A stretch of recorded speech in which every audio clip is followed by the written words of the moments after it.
Welcome to Archive Whispers, a place to fall asleep. Settle in, lower the lights, and let the archive open. Tonight, a tiled house on the wooded slope above a small valley somewhere in the Korean hills, in the late autumn of a year near the close of the 17th century, when the last of the harvest has long been gathered in, and a soft gray rain has settled over the country to stay.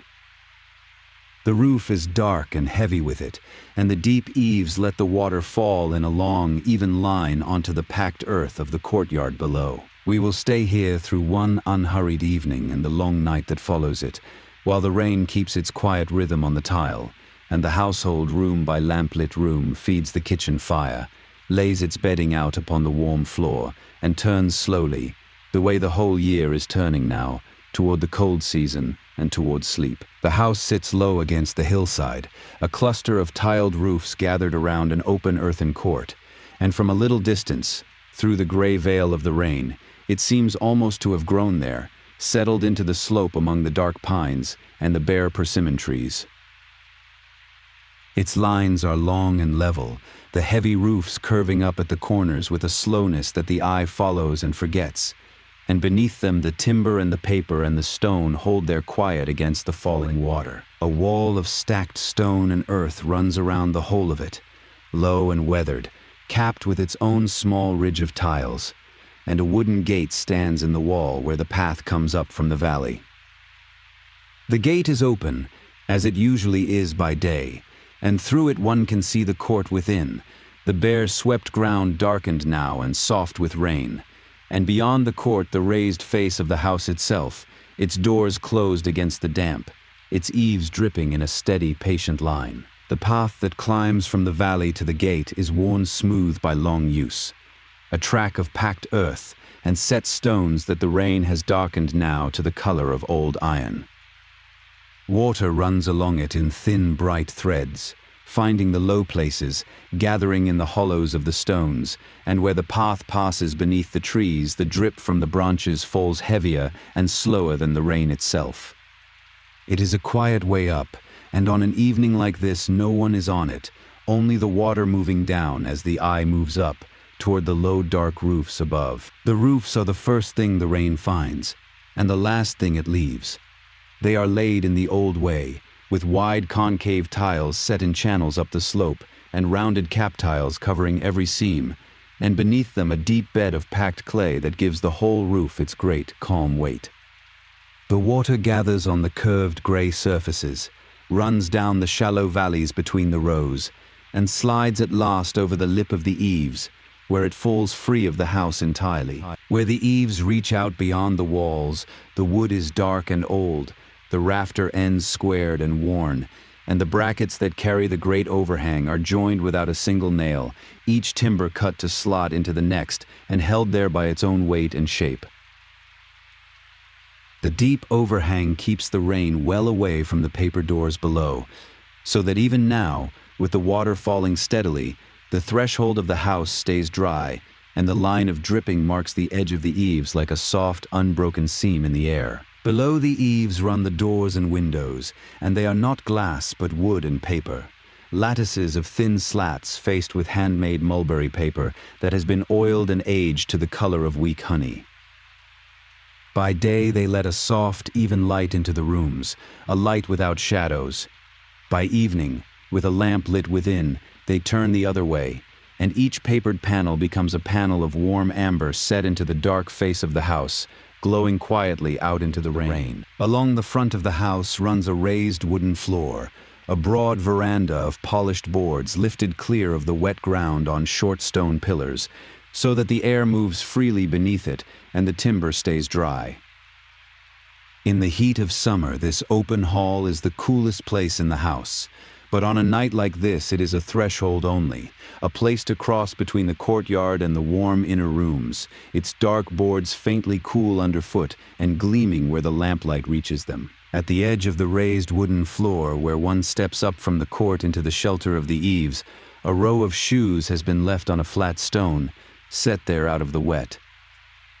Beyond them the threshold of the room begins, the polished board worn pale where countless feet have crossed it, and the line between the two, between the cold, wet world of the courtyard and the warm, dry world within, is marked only by this low stone and the reach of the overhanging roof.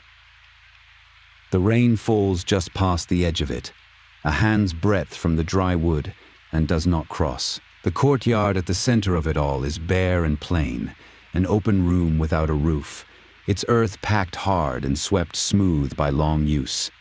It carries no garden and no ornament, only the work of the household passing across it, and in the rain it has darkened to the color of wet bark, soft now at the surface, holding the gray light in a low sheen.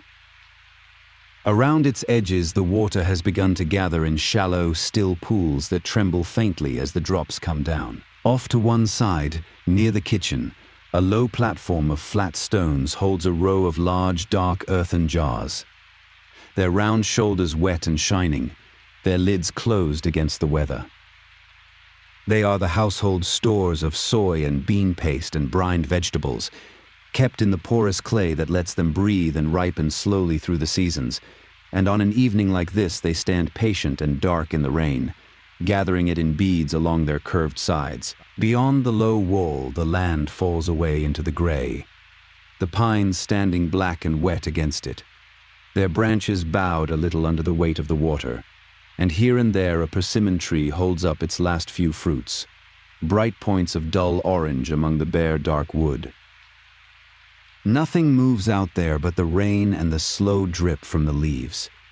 The world has drawn in close around the house, the far hills lost behind the falling water, and the eye, finding nothing to rest on in the distance, comes back always to the near things, to the wet wall and the dark trees and the soft orange of the fruit. Under the long eaves, where the rain cannot reach, the household has hung the early signs of its preparations for winter. Strings of peeled persimmons droop there in soft orange rows, slowly drying in the cool air, and beside them hang bricks of pressed soybean bound in straw, left to ripen for the pastes that will season the cold months to come. They sway a little when the wind shifts, dim and quiet under the overhang, while the water falls past them a hand's breadth away. The sound of the place is the sound of water finding its many small paths. There is the soft, even patter on the tiles overhead, steady as breath. There is the heavier fall from the eaves onto the earth below, a low and constant tapping, and there is the fainter trickle where the water runs along a wooden gutter and down into the dark. None of it is loud. It is the kind of sound that fills a silence without breaking it, and after a while the ear stops marking it at all. As the light begins to fail, the difference between the wet world outside and the dry warmth within grows clearer. The courtyard sinks into a soft, even gray. The pines beyond the wall become only shapes, and the rain seems to draw closer around the house, narrowing the whole of the evening down to these few low buildings and the small lamps that have begun, one by one, to be lit inside them. The house gathers itself inward, and we go in with it. We begin where the warmth of the house begins, in the kitchen at the front of the inner quarters, a room set a step lower than the others, with a floor of bare packed earth rather than the warm boards above. It is a plain and useful place, dim now in the late light, its walls dark with the smoke of long use, and along one side stands the low clay hearth where the household's single fire will do its double work tonight, cooking the evening meal and warming the floors where the family will sleep. At the mouth of the hearth, low to the ground, the fire is laid in the old and careful way.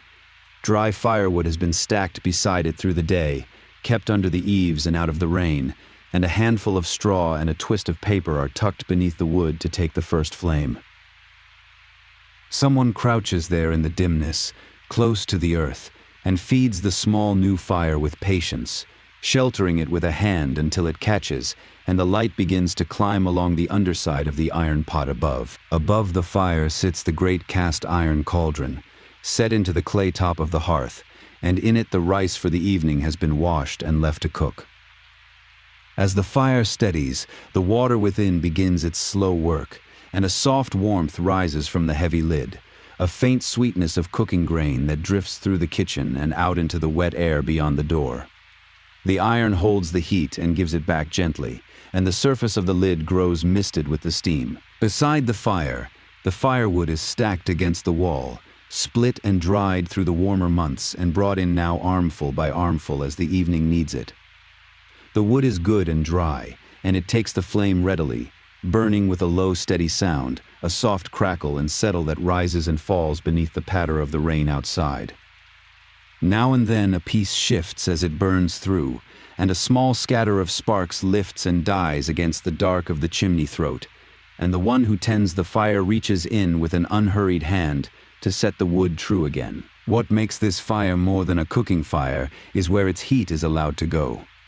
The mouth of the hearth opens not only upward to the pot, but also sideways and down, into a hidden world beneath the floors of the rooms beyond. And as the wood burns, the hot breath of the fire is drawn away from the kitchen and under the house itself. So a single fire, lit to boil a pot of rice, sends its warmth traveling slowly through the stone beneath the family's feet, and the cold that the rain has brought begins, quietly, to be answered. Beneath the floor of the warm room, where no one ever sees it, lies a low maze of stone channels, laid long ago and built to lead the fire's heat the long way around before it leaves. The flat stones of the floor rest upon them, and over the stones a skin of clay, and over the clay a layer of oiled paper, so that the room above is a sealed and gentle thing, holding the warmth that rises into it from the slow stone below. The heat does not arrive in a rush, it seeps and lingers and stays. Up in the room itself, the change comes slowly enough that one might almost miss it. The floor, cool at first under the hand, takes on a faint and growing warmth, first near the wall that backs onto the kitchen, and then, by degrees, across the whole smooth surface. It is a warmth that comes from below, even and patient, rising through the oiled paper into the soles of the feet, into the folded legs of anyone who sits, into the bedding that will later be unrolled here, and it will hold long after the fire itself has died down to embers. The floor of the warm room is finished with a thick paper of its own, laid down in wide sheets, and treated with oil until it has hardened to a smooth, faintly glossy skin the color of old amber. Years of warmth and use have darkened it and worn it soft, and it is pleasant to the touch, neither cold nor rough, holding the heat of the stone beneath and giving it up gently to anyone who rests there. In the lamplight it gleams a little, a low and honeyed shine across the whole quiet floor. To sit on the warm floor is to feel the heat come up slowly into the body, into the folded legs and the flat of the hand laid against the paper, a low and even warmth that has nothing of the fire's fierceness in it, only its long memory. It rises through the bedding and the cushion and gathers in the bones, and on a wet night it draws the household down to the floor and keeps it there, close to the warmth, reluctant to move out into the cooler air above. There is a deep ease in it, the ease of warmth that asks nothing, that simply rises and holds. The warmth is not the same in every corner, and the household knows its floor the way it knows its own hands. The part nearest the kitchen wall grows hottest, and the far side stays cooler, and so the warm place becomes a kind of quiet gift, kept for the one who needs it most, for the eldest of the house, for a guest who has come in cold from the road, for a child who has been out in the wet. To offer the warm seat is a small kindness made plain, and it is offered without a word. On the far outer wall, away from the kitchen, a low chimney of stone and clay carries off what the fire has finished with. The cooled smoke, having wound its long way beneath the floors, rises there into the wet evening and is lost almost at once in the gray air. A thin and steady thread leaning with the rain. From the courtyard one can see it, faint against the darkening sky, the only sign from outside that the house has been made warm within. Out in the wet courtyard, the smell of the wood smoke hangs low, pressed down by the rain, drifting thin and gray across the dark ground and catching faintly in the throat, the particular smell of a house being warmed against the autumn cold. It mixes with the other smells of the evening, the wet earth and the wet stone and the cold green smell of the rain itself. And together they make the scent of the season turning, of fires lit earlier each night, of the long indoor months drawing near. It is a smell that means warmth waiting just beyond the door. All of this asks for tending, and the tending is quiet work. Through the colder months, the fire is fed more than once a day, a little at a time.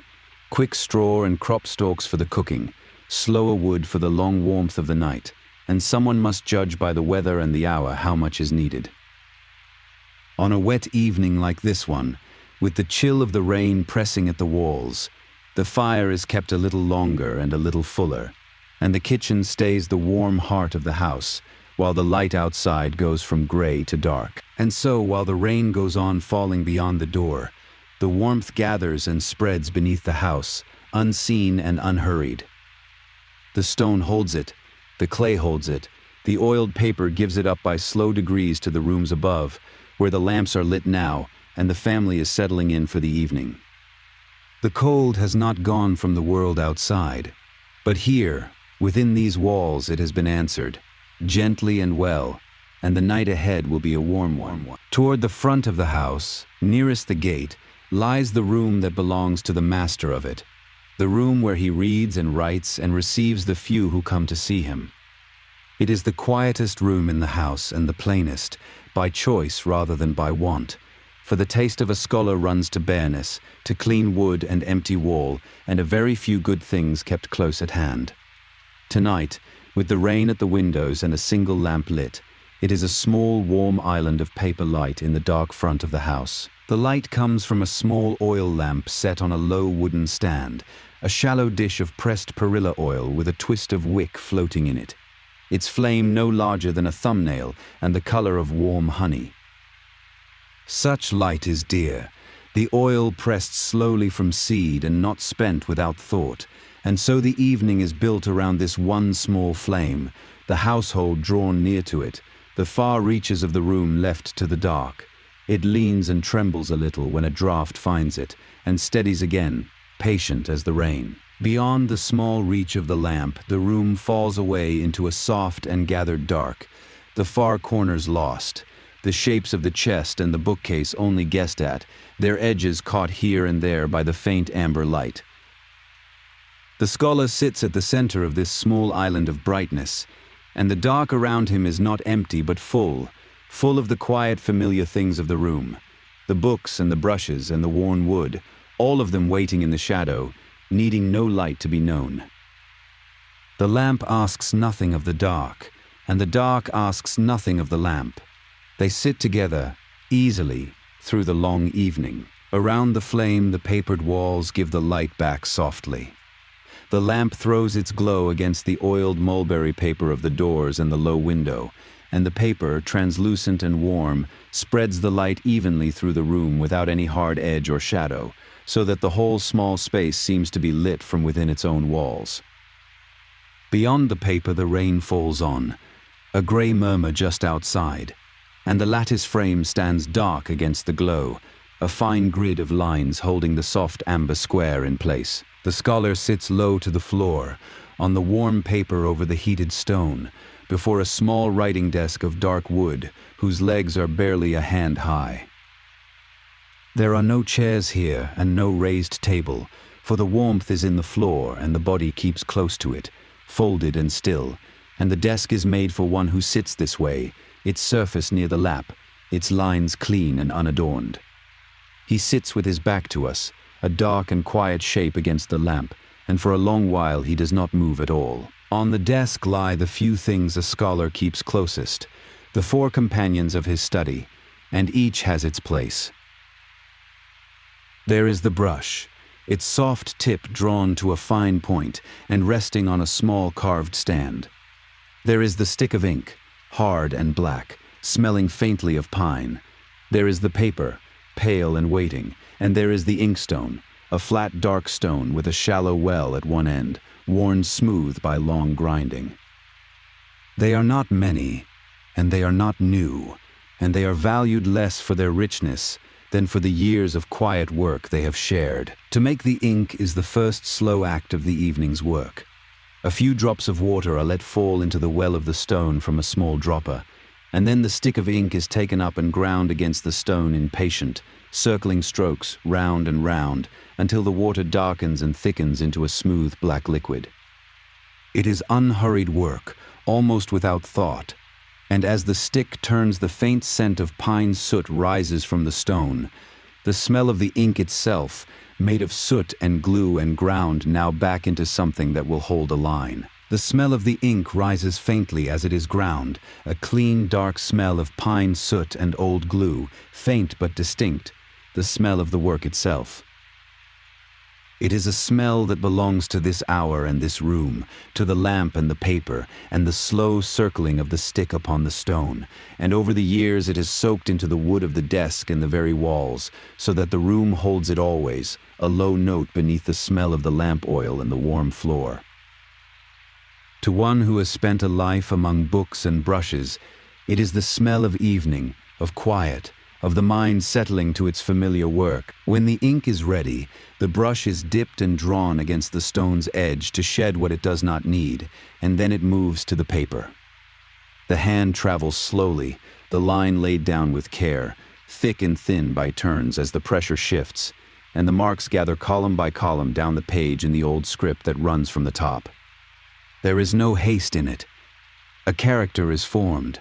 The brush is lifted, the next begun, and the only sound is the faint drag of the soft tip across the paper and, beyond the wall, the steady falling of the rain. Against one wall stands a tall, open bookcase of plain dark wood, joined like the house itself without a single nail, and on its shelves rest the books, lying flat in soft-covered stacks.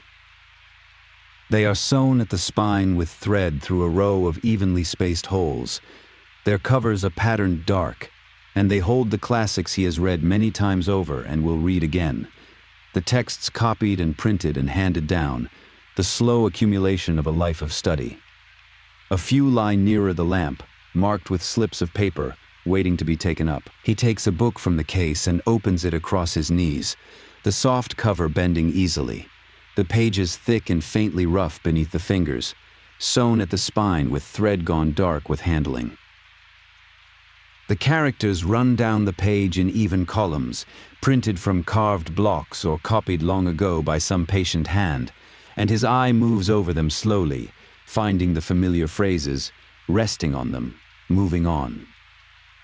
He has read this book many times, and the reading of it again is not a search for anything new but a returning, a settling into known ground, the way one walks an old and well-loved path without needing to watch the way. When he reads aloud, as scholars have always done, his voice low and even and half-sung, following the rise and fall of the old phrases.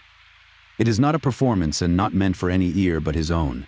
It is the way the words are learned and kept, spoken slowly into the lamplit air until they settle in the memory. The murmur of it fills the room beneath the sound of the rain, a quiet and continuous undertone, rising and falling, pausing, beginning again, the oldest sound of this house and 1,000 others like it. The room asks for nothing more than this. There is no ornament on the walls but a single painted scroll, a quiet still life of books and brushes much like the ones before him, and the bare wood of the floor and the frames is left to show its own grain, dark and warm in the lamplight. It is a room built around restraint, around the belief that a clear and simple space makes for a clear and simple mind, and on a rainy night, with the lamp lit and the books at hand, it seems to want for nothing at all. Now and then he pauses and lifts his head, and for a moment the reading stops, and there is only the sound of the rain against the papered window, the soft, steady patter of it, close and yet shut out, the dark, wet evening pressing gently at the thin, bright wall of the room. He listens to it without thought, the way one listens to a thing that has always been there, and then his eye drops again to the page and the low murmur of the reading begins once more, and the rain folds back into the quiet beneath it, and the evening goes on. And so the evening settles into its slow shape in this front room of the house. The ink dries on the page, the brush is rinsed and laid down, the murmur of reading rises and falls quiet. The lamp burns low and is trimmed and burns on. Outside the paper walls, the rain keeps its steady measure on the eaves, and within them the scholar sits warm above the heated floor, unhurried at his books, while the long autumn night gathers itself around the small, bright island of his lamp. By now the rice in the great iron pot has cooked through, and the evening meal takes shape in the warm kitchen. It is a plain meal and an ordered one, built as it always is around a bowl of rice and a bowl of soup, with a handful of small dishes set beside them, and there is no haste in its making, for the household eats early and simply, and keeps the same quiet shape to its table from one season to the next. The steam rises from the pot as the lid is lifted, soft and sweet in the lamplight. Each person of the house is served at a small low table of their own, a tray on short legs barely a hand high, set out in the kitchen with everything upon it, and then carried, complete, to the room where it will be eaten. There is no great shared board, no gathering of all to one place.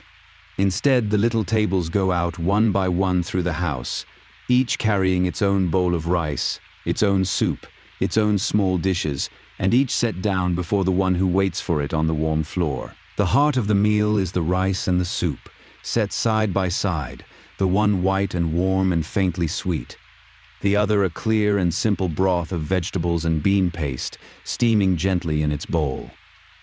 They are the foundation on which everything else is laid, the part that fills and warms, and they are eaten slowly. The rice taken in small portions, the soup sipped between, the whole of it unhurried in the way of a household that has eaten this same good plain food for as long as anyone can remember. The rice is the center of it all, white and just warm, each grain soft and whole, steamed in the great iron pot until it holds together lightly under the spoon. It is taken slowly, in small mouthfuls, a little at a time between sips of the soup, and there is no seasoning on it and none wanted, for the rice is the plain good ground of the meal, the thing that fills and steadies, and the small sharp dishes around it are there only to set off its quiet warmth. A bowl of warm rice on a cold, wet night is among the oldest comforts the household knows, and it is eaten with a plain and unremarked contentment. Around the rice and soup stand the small dishes, the side things that give the meal its variety, and they are few and modest on an ordinary night. There are seasoned wild greens, gathered and dried and softened again, dressed with a little oil and salt. There is a dish of vegetables simmered slowly until dark and tender. There is perhaps a small portion of fish, salted and kept, or a little fermented seafood sharp on the tongue. Each is served in a small amount, a taste rather than a helping, set in its own little bowl upon the tray. And there is the dish that is never absent, the brined and fermented vegetable that sits at every table in every season.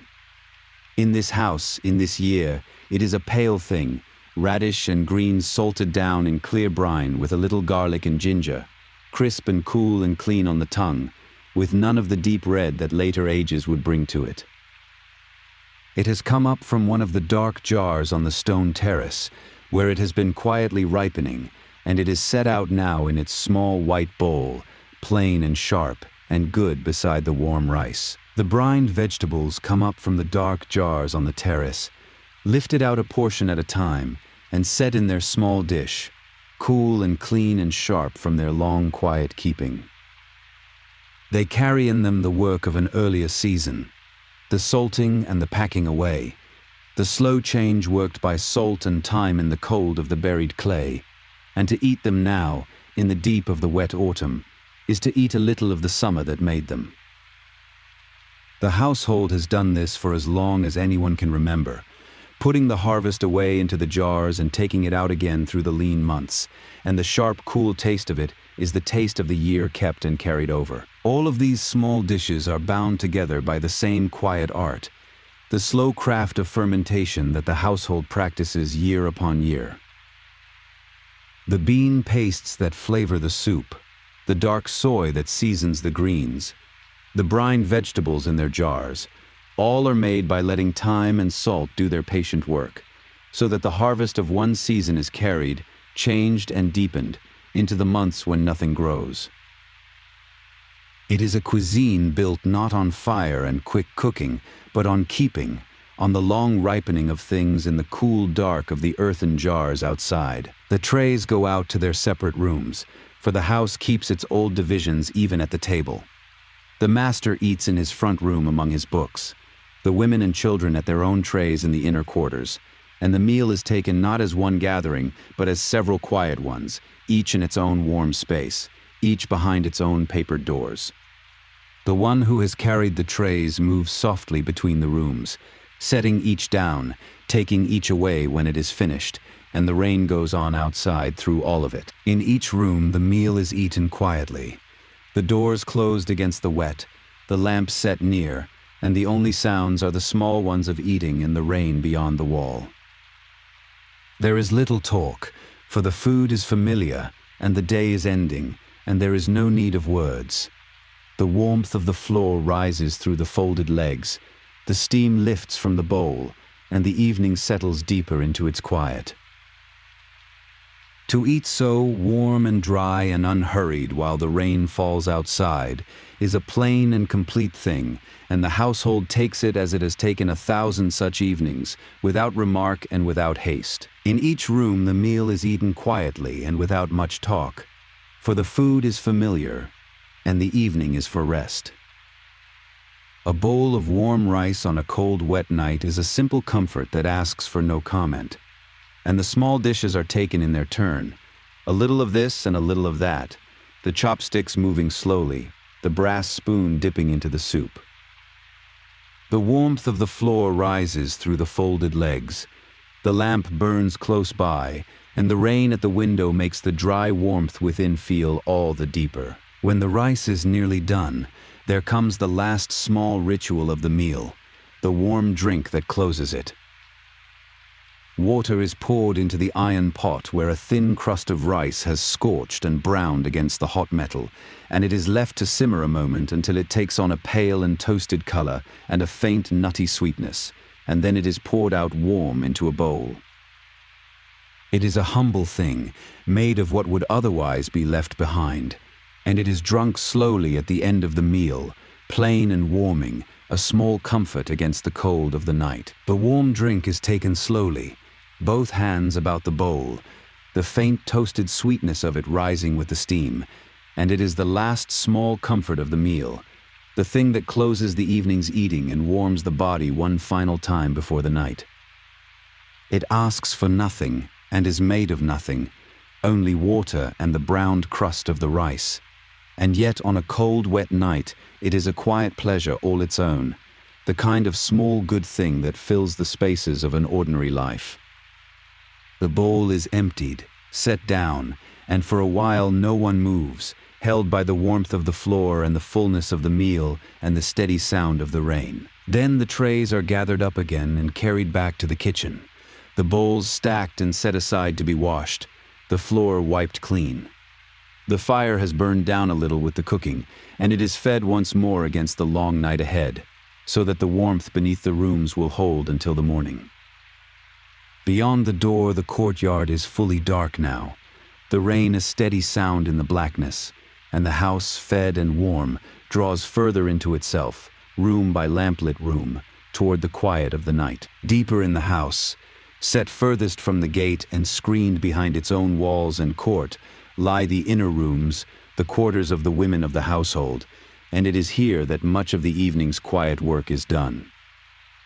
To reach them, one passes through the wooden hall and across a small inner court, and the rooms themselves are warm and close, their floors heated like the others, their papered doors glowing now with their own lamps, a separate small world within the larger one of the house. The inner room is warm and well kept, its floor of oiled paper glowing softly amber, its lamp set low, and along its walls stand the chests and cabinets in which the household's cloth and clothing are kept. There is a low front opening chest of dark wood, banded with worked metal, and above it smaller cases stacked with care, and the room has about it the ordered fullness of a place where things are stored and mended and made, rather than the bareness of the scholar's room across the house. It is a working room, and a living one. Here, in the lamplight, the women of the house turn to their needlework, the long quiet labor that fills the evenings of the cold half of the year.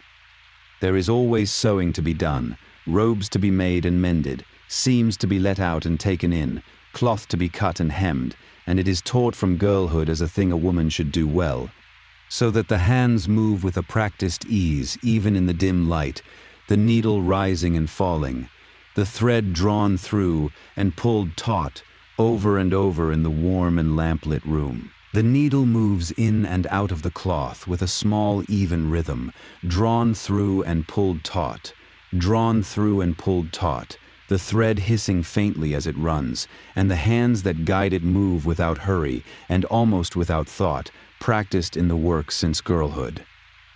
A thimble of worked metal sits on one finger. A small pair of scissors waits at hand. The thread runs from a wound spool kept close by. These are old companions, the tools of the long evenings, and in the lamplight they catch the warm glow a little, brass and steel and dark wood, the quiet furniture of women's work carried on through the cold half of the year. Much of what passes through their hands has passed through them before. A worn robe is unpicked and its good cloth saved. Small squares are joined into wrapping cloths for bundling and storing things. A frayed edge is trimmed and turned and sewn down again, so that almost nothing is wasted, and a single length of cloth may carry the marks of many seasons of careful repair. There is a thrift in it that is also a kind of artistry, the patient making of something whole and useful out of what is worn, and it is done without fuss, as a matter of course. There is one task of these autumn nights that fills the dark with its own steady sound, the smoothing of cloth upon the fulling stone. Lengths of washed cloth, dampened and folded, are laid upon a smooth, flat block of stone, and then they are beaten with a pair of rounded wooden bats, struck in a quick and even rhythm to soften the weave and press out every wrinkle and bring up a faint sheen, for this is how cloth is finished and made fine before there are irons to press it. It is slow, patient work, and it carries far in the quiet of the night. Before the cloth is beaten, it is dampened and folded with care, laid even upon the smooth stone so that the blows will fall true and the weave be pressed without harm. The folding itself is a known and practiced thing, the cloth turned and smoothed and turned again, and only then taken up for the slow rhythmic work of the bats. It is patient labor, unhurried and exact, the kind that fills an evening without ever seeming to hurry it, and the women bend to it together in the warm lamplit room while the rain keeps its own soft rhythm on the roof above them. When two work together at the stone, striking in turn with 4 bats between them, the sound becomes a soft and rhythmic patter, a doubled beat that falls in time with itself and rings faintly from the carved stone beneath the cloth.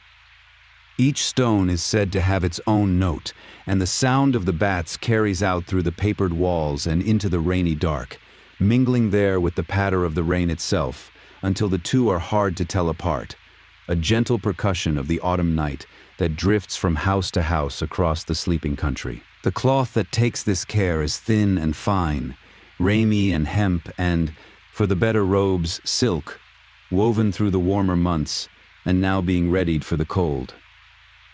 Beaten smooth upon the stone, it takes on a quiet luster, a softness to the hand and a faint shine in the lamplight, and it is folded away again into the chests until it is needed, layered with care against the winter. The work of clothing the household runs all through the year, but it is in these long evenings that much of it is quietly done. When a thing is finished, it is folded away into the chests, laid flat and smooth with the other cloth, and the lid is closed soft upon it, and so the work of the evening passes quietly into the stores of the house. The chests are dark and worn and banded with metal gone dull, and within them the household keeps its cloth and its clothing layered against the seasons, the summer things put away, the winter things brought to the top. To open one is to breathe the faint dry smell of stored cloth, of cedar and old fabric, and to lay a finished thing within it is a small closing, a quiet setting by of the day's work against the days to come. The children of the house are here too, in the warm inner rooms, growing drowsy now as the evening deepens. They have eaten and been kept from the wet, and they settle near the warm part of the floor, leaning against a folded quilt or a mother's side, their voices dropping low and then falling quiet altogether.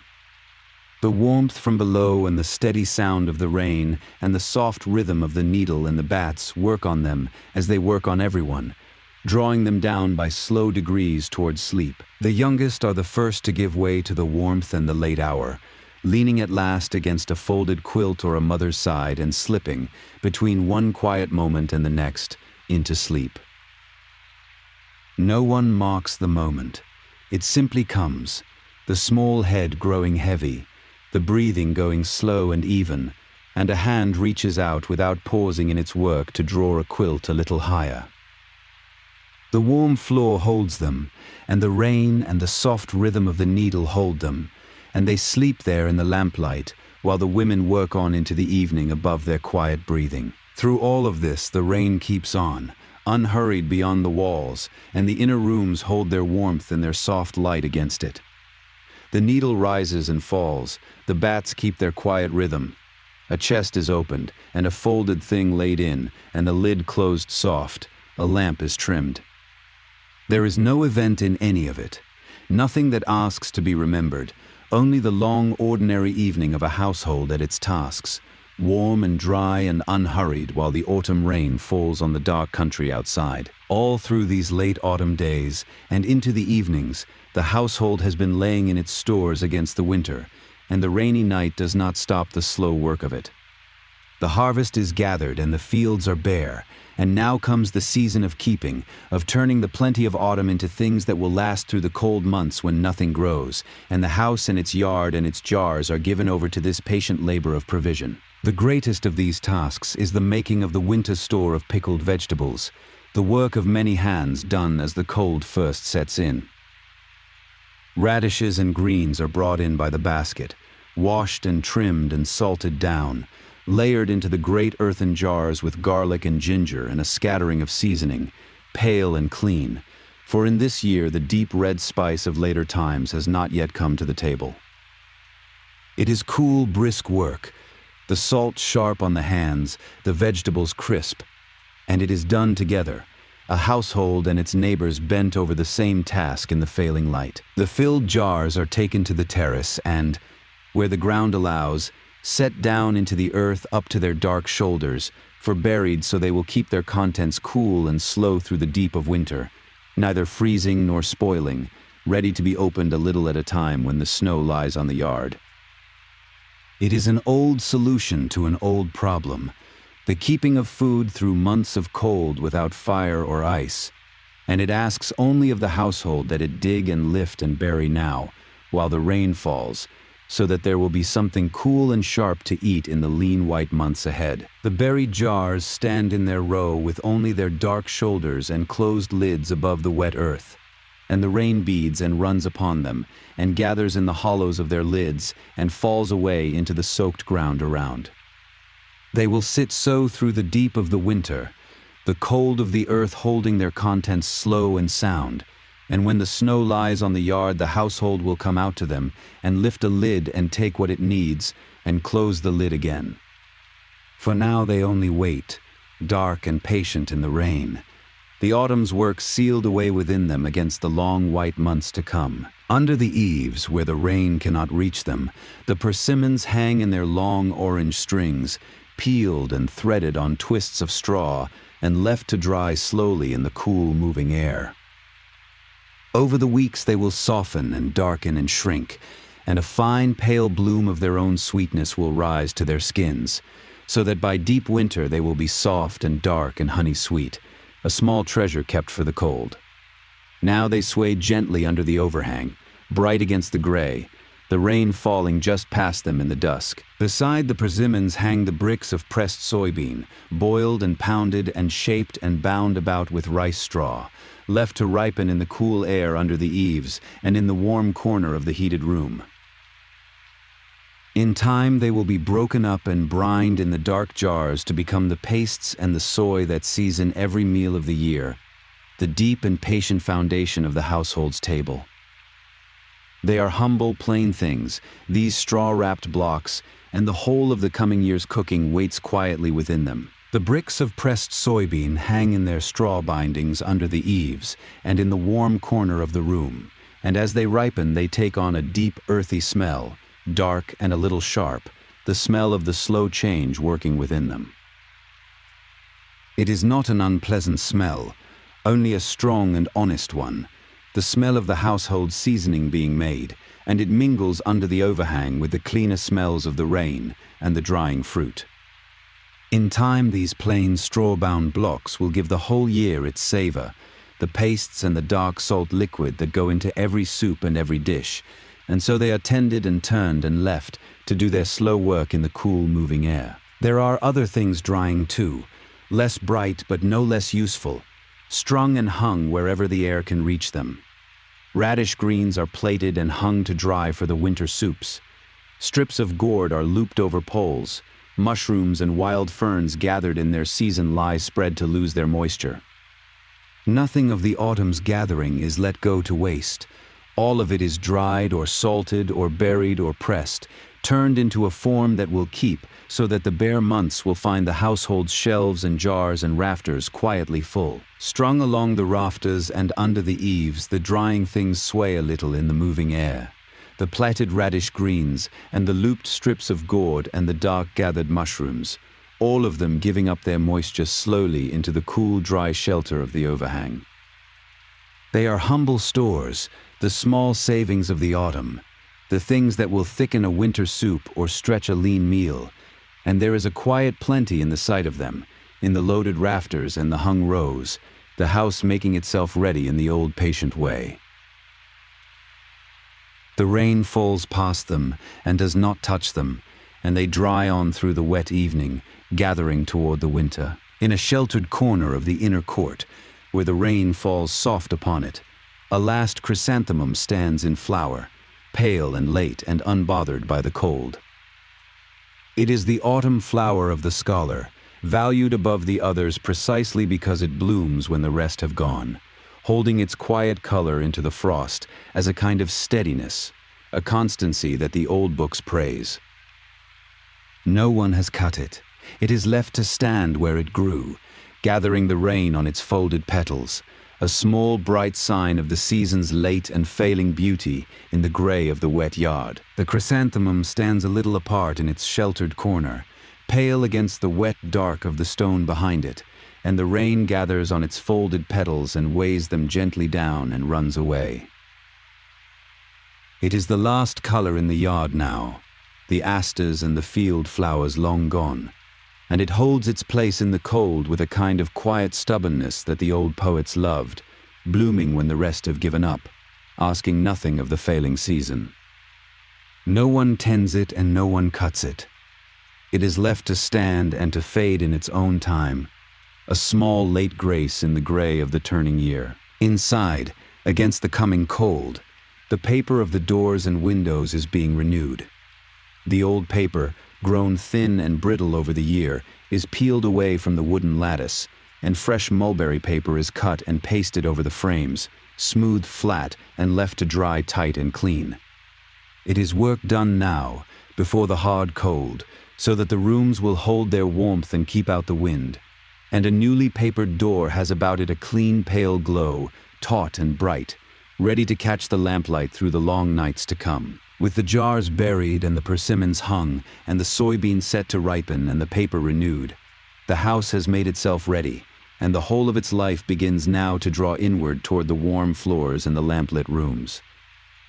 The autumn rain that falls tonight is the season's turning made plain, the soft gray bridge between the gathered plenty of the harvest and the long white stillness of the winter, and the household crosses it quietly, room by room, jar by jar, doing what its people have always done at this time of the year. And now the evening folds slowly toward its close, and the house, warm and fed and made ready for the cold, begins to let go of its small tasks and turn at last towards sleep. The needle is set down, the book is closed, the last bowl is rinsed and left, and one by one the rooms grow still, while the rain goes on as it has gone on all evening, soft and even on the tiles above, falling and falling in the dark beyond the papered walls. In each room, the bedding is brought out from where it has been folded away through the day, and it is laid upon the warmest part of the floor, there above the slow heat of the stone.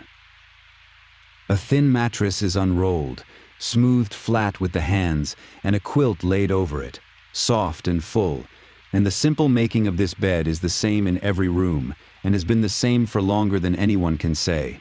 The quiet unrolling of warmth upon warmth, the readying of a place to lie down out of the cold. The pillows are firm and cool, filled with the dry husks of buckwheat that shift and settle softly under the head, and they are set at the warm end of the bedding, where the floor is hottest from the fire that burned beneath it through the evening. To lie down here is to feel the warmth rise gently into the back and the legs. A deep and even heat that comes from the stone itself, holding off the damp chill of the night, and the body, tired and fed and warm, begins almost at once to grow heavy and slow. To lie down upon the warm floor at the end of such a day is to be taken at once into a deep and simple comfort, the heat rising even and patient through the bedding into the back and the legs, the buckwheat pillow shifting softly under the head, the quilt drawn up against the cooler air above. The body, tired and warm and fed, grows heavy almost at once, and the small sounds of the house and the steady fall of the rain come a little more distantly with each breath. There is nothing to wait for and nothing to do, only the warmth and the dark and the rain, and the slow letting go that they bring. And then the lamps are put out, one by one, across the house. A breath is drawn, and the small flame that has lit the long evening bends and goes dark, and the warm amber square of the papered door fades with it into the general black, until room after room has given up its light, and only the rain remains, and the dark, and the slow warmth still rising from the floors. The oil is dear, and the night is for sleeping, and there is no need now for any light at all. Somewhere in the dark of the house, a cat has found the warmest stone of the floor and curled itself small upon it, settling into the heat with a slow contentment, and it too grows still as the rooms grow still. The warmth that the fire has left in the stone is enough for all of them, the sleeping family and the sleeping cat alike, drawn down by it into the deep ease of a warm bed on a wet night, while above them the rain keeps on, soft and unbroken, on the dark tiles of the roof. One by one, the small sounds of the house fall away. The last bowl has been set down, the last lamp but one put out. The soft murmur of a voice goes quiet. A door slides closed somewhere with a low wooden sound and is still. What is left is only the rain, the even patter of it on the tiles and the slower fall from the eaves, and beneath it the faint settling of the embers in the hearth and the long, slow breathing of the sleepers on the warm floor. The house has said all it has to say for the day, and it lets the quiet come, and the rain fills the quiet without breaking it. The house is dark now, all of it. The rooms and the hall and the kitchen where the fire has sunk to a bed of dull red embers, and the only sounds left in the world are soft ones. There is the rain on the tiles even, and unhurried. There is the slow drip from the eaves onto the earth below. There is, now and then, the faint shift of the embers settling in the hearth, and far off, perhaps a single dog, and then silence again. The dark is full and close and warm, and it asks for nothing. Beneath the sleepers, the stone holds its warmth and gives it up slowly, slowly, as it will go on doing all through the night, long after the fire itself has died, so that the floor stays gently warm beneath the bedding until the grey of the morning. There is no need to wake and tend it. The work was done at evening, and the heat is laid up in the stone like a kindness left to keep, and the family sleeps on above it, warm and unmoving, while the rain falls and falls in the dark outside. And the rain goes on, as it has gone on all the evening, soft and even and without end. It falls on the dark tiles and the deep eaves. It falls on the buried jars and the swaying strings of fruit. It falls on the bare swept court gone soft with water and on the low stone wall and the black wet pines beyond. It asks nothing and changes nothing. It only falls, steady and gray and patient, over the warm sleeping house and the dark sleeping valley, marking no hour, hurrying toward no morning, a quiet rain over a quiet land. The rain does not stop. It has fallen all the evening, and it falls still, the same soft and even rain, on the curved gray tiles and the deep wooden eaves, on the dark buried jars and the swaying strings of drying fruit, on the bare swept courtyard gone soft with water, on the low stone wall and the closed wooden gate and the dark pines beyond. It falls on all of it the same, without hurry and without end, a quiet gray rain over a sleeping house in a sleeping valley, and there is nothing in it to mark 1 hour from the next. Beneath the sleepers the warm stone holds its heat and gives it up by slow degrees, as it will all through the night, long after the fire has died to gray ash in the hearth, and the floor stays gently warm beneath the bedding, and the sleepers do not stir. There is the warmth again, rising soft through the oiled paper. There is the rain again, falling even on the tiles. There is the dark, again full and close and kind. Nothing changes and nothing needs to change, and the slow night goes on, warm below and gray above, holding the house in its quiet the way the stone holds the heat. And the house sleeps on, warm above the slow stone, while the rain keeps its soft and patient measure on the roof. There is the rain on the tiles, again, even and unhurried. There is the drip from the deep eaves, again, falling soft onto the dark earth. There is the warmth rising, again gentle through the floor, and there is the dark, full and close and kind, holding the sleeping house the way the warm stone holds the heat, quietly, without effort, all through the long autumn night. Let the lamp be out then, and the embers gray, and the warm floor hold its heat till morning.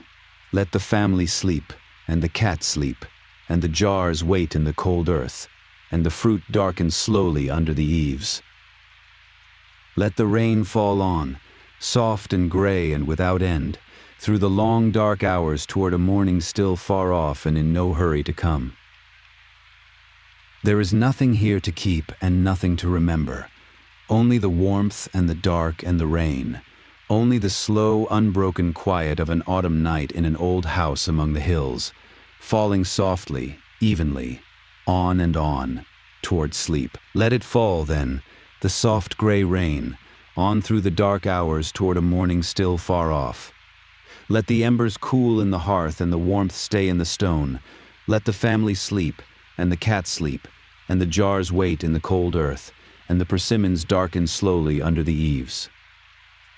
There is nothing here to wake for and nothing to be done, only the rain and the warmth and the dark, only the long, slow, unbroken quiet of an autumn night in an old house among the hills, falling and falling, soft and even, toward sleep.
You've reached the end of tonight's archive. If you're still awake, thank you for staying. And if you drifted off somewhere in the dark, then it did its work. Rest now. The next chapter will be here when you are. Sleep well. This has been Archive Whispers.